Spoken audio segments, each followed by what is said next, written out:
Bismillahirrahmanirrahim. Assalamualaikum warahmatullahi wabarakatuh. Alhamdulillahirrahmanirrahim. Apa kabar semua Bapak Ibu Guru dimanapun berada, untuk terus menjaga kesehatan. Semoga kita semua selalu dalam lindungan Allah Subhanahu wa Ta'ala. Di video kali ini mengenai prediksi soal P3K teknis PAI untuk persiapan tahap 2 nanti. Silakan Bapak Ibu untuk terus bersemangat, untuk terus berusaha, belajar yang sungguh-sungguh, berdoa, meminta restu kepada orang tua, berdoa kepada Allah Subhanahu wa Ta'ala, meminta doa kepada orang-orang. Amin.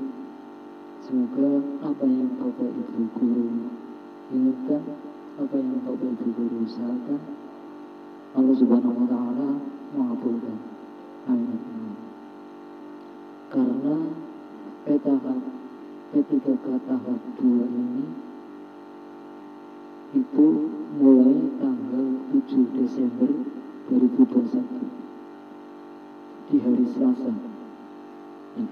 Yang sebelumnya itu tanggal 6 hari Senin, diundur 1 hari tanggal 7 Desember 2021. Bapak Guru terus semangat, terus berjuang.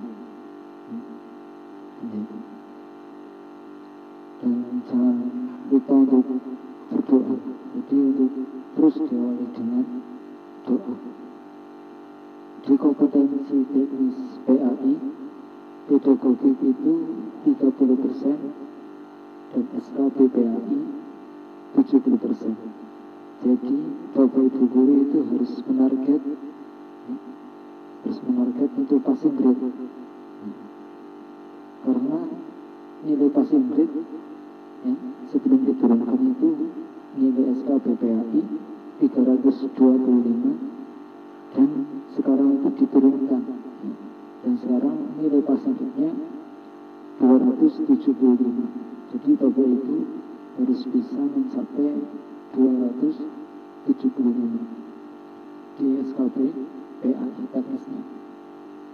Yang penting Bapak Ibu Guru terus semangat, terus berusaha, berdoa, terus bertawakal kepada Allah Subhanahu wa Ta'ala agar apa yang Bapak Ibu Guru inginkan, apa yang Bapak Ibu Guru usahakan, Allah Subhanahu wa Ta'ala mengabulkan. Baik, kita langsung saja. Sebelum dimulai, marilah kita awali dengan berdoa terlebih dahulu. Bismillahirrahmanirrahim. Rabbi zidni ilma warzuqni fahma. Amin ya rabbal alamin. Jadi untuk terus diawali dengan berdoa. Baik, mulai nomor 1. Soal nomor 1. Dasar perbedaan antara laki-laki dan perempuan dalam hak waris ditinjau dari aspek A. Kekuatan, B. Kesepakatan, C. Tanggung jawab, atau D. Persamaan hak.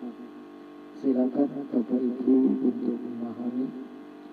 Di situ perbedaan antara laki-laki dan perempuan dalam hak waris itu dasarnya apa? Dasar perbedaannya apa? Ditinjau dari aspek kekuatan, atau aspek kesepakatan, atau aspek tanggung jawab, atau aspek persamaan. Silakan Bapak Ibu untuk memahami soalnya, yaitu C. Aspek tanggung jawab.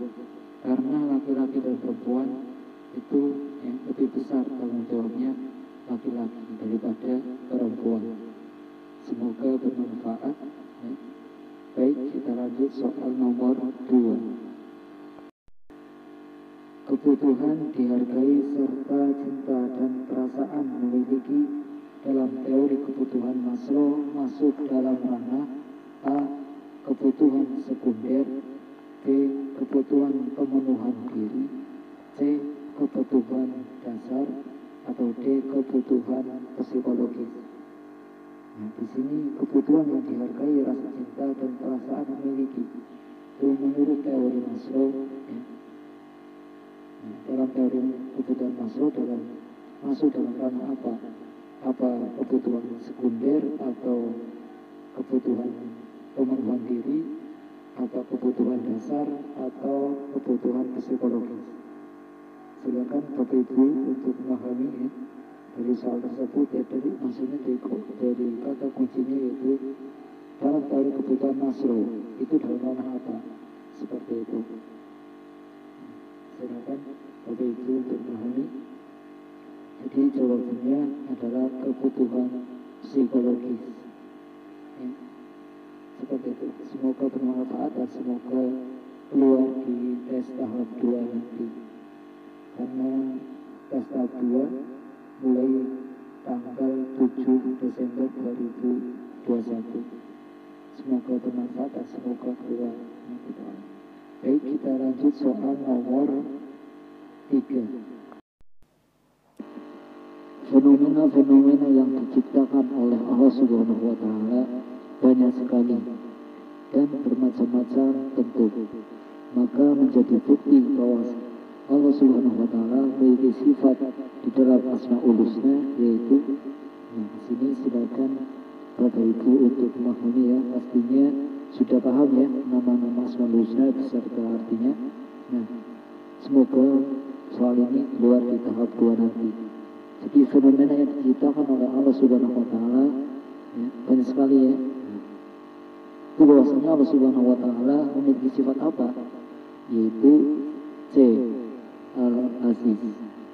Baik, kita lanjut soal nomor 4. Pada masa Khalifah Walid bin Abdul Wahid, perluasan wilayah Islam berkembang sangat pesat, lebih pesat, hampir di penjuru dunia. Di sini pada masa Khalifah Walid bin Abdul Malik, ya, perluasan wilayah Islam itu berkembang pesat, hampir di penjuru dunia, bahkan sampai ke Eropa, yaitu wilayah A. Prancis, B. Portugis, C. Spanyol atau D. Inggris.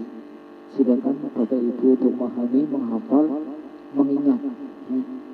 Nah, di sini ini keluar ya, kemarin di tahap 1. Semoga di tahap 2 keluar. Ya. Pada masa Khalifah Walid bin Abdul Malik, perluasan wilayah Islam berkembang sangat pesat, hampir di seluruh ya, dunia, di penjuru dunia, bahkan sampai ke Eropa, yaitu wilayah C. Spanyol. Baik, kita lanjut soal nomor 5. Berikut ini yang termasuk kegiatan pembelajaran yang sesuai dengan teori Ausubel adalah A. Anak diminta menemukan sifat-sifat suatu persegi. B. Anak menggali informasi dengan diskusi. C. Anak diberikan hadiah ketika mampu mendapat nilai tinggi. Atau D. Anak dilatih untuk bisa mandiri dalam mengerjakan tugas. Silakan Bapak Ibu untuk memahami ya. Nah, di sini termasuk kegiatan pembelajaran yang sesuai dengan teori Ausubel. Apa? Nah, jadi jawabannya A. Anak diminta menemukan sifat-sifat tersebut. Kalau misalnya untuk PAI, nomor PAI, jadi misalnya anak diminta menemukan sifat-sifat, misalnya sifat-sifat najis apa saja, ya, itu sifat-sifat najis, ya, itu bagaimana, ya? Jadi anak diminta menemukan sifat-sifat seperti itu, ya. Semoga keluar di tahap 2 nanti. Baik, kita lanjut soal nomor 6. Pada suatu kelompok belajar fikih terdapat adanya perbedaan daya tangkap siswa dalam menerima proses belajar. Masalah tersebut terletak pada sini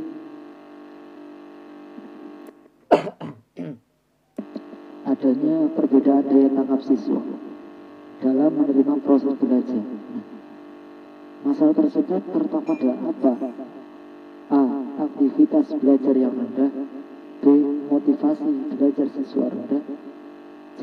Intake siswa beragam. Hasil belajar tidak merata. Atau D. Tanggapan siswa negatif. Itu terletak pada apa? Masalah apa? Gitu. Apa aktivitas belajarnya rendah? Apa motivasi belajar yang rendah? Apa intake siswa beragam? Ya, hasil belajar tidak merata. Ya. Apa tanggapan siswa negatif? Silakan Bapak Ibu untuk memahami ya. Jadi di sini misalnya ya, mengetahui, misalnya, guru mengetahui perbedaan siswa, maksudnya ya, perbedaan daya tangkap siswa, ada yang pinter, ada yang rendah, ada yang kurang, gitu. Itu karena apa, masalah apa? Ya, seperti itu.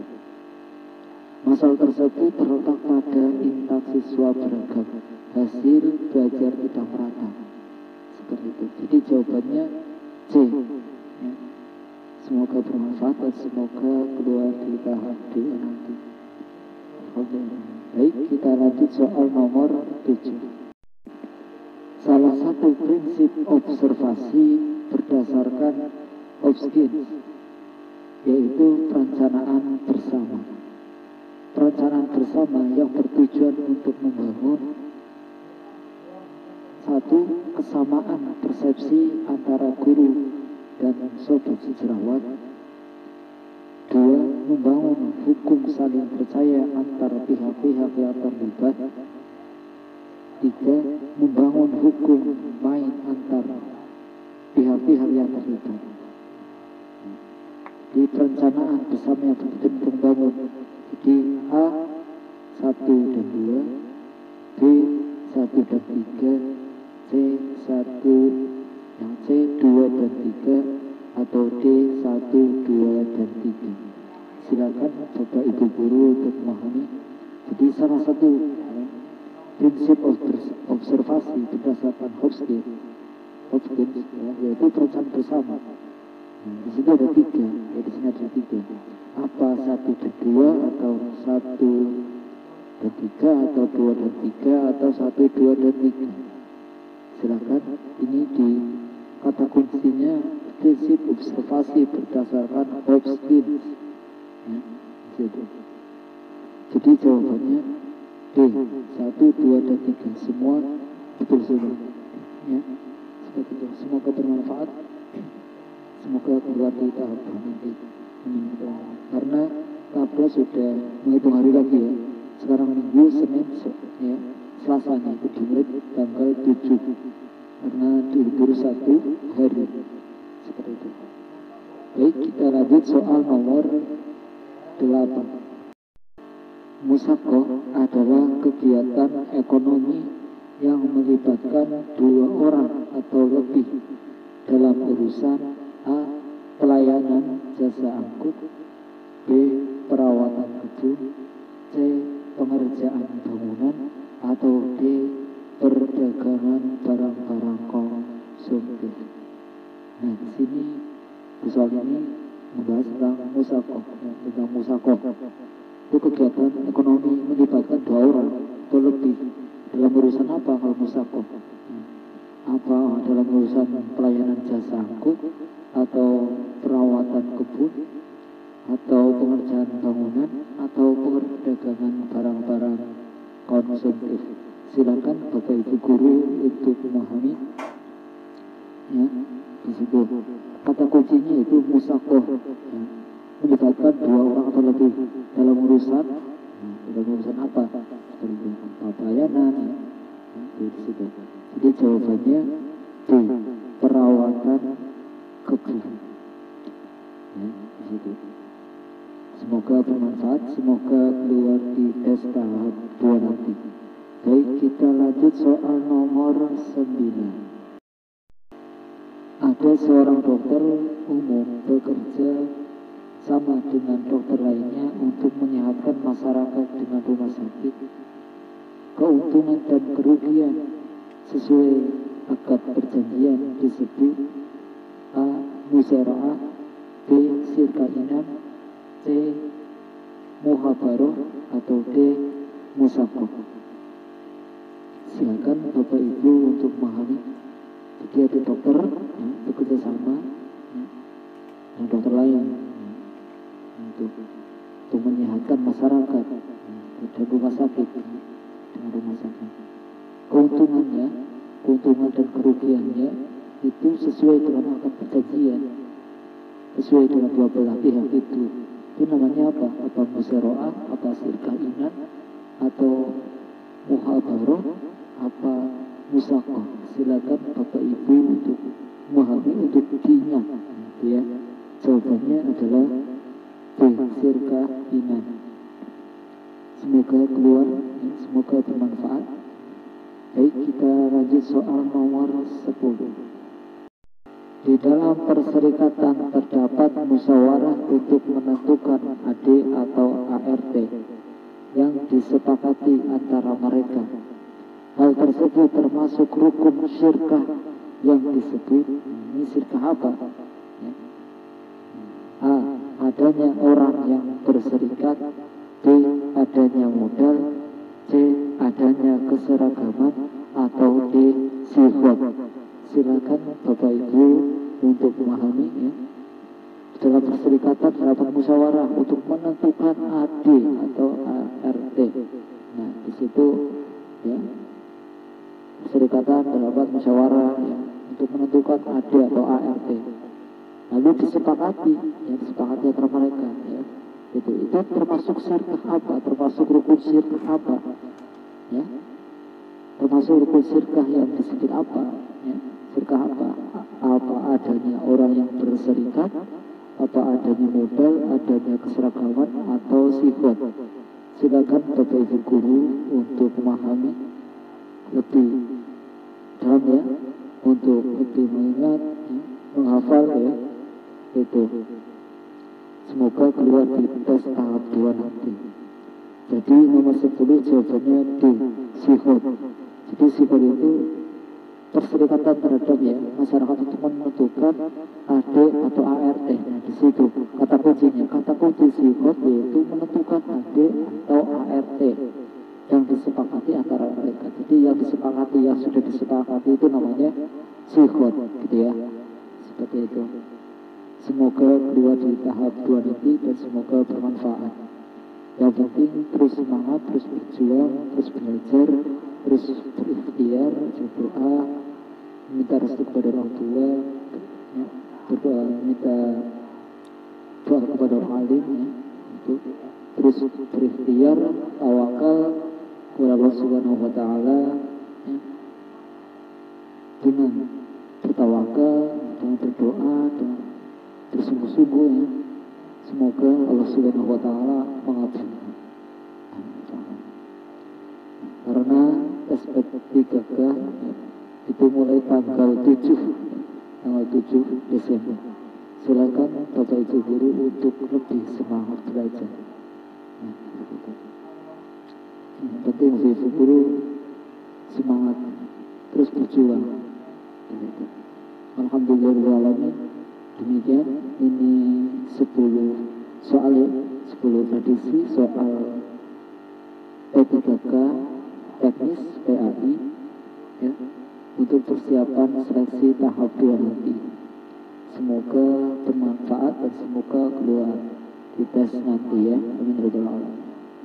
Terima kasih. Apabila ada kesalahan, ada kekeliruan, saya mohon maaf yang sebesar-besarnya, yang setulus-tulusnya.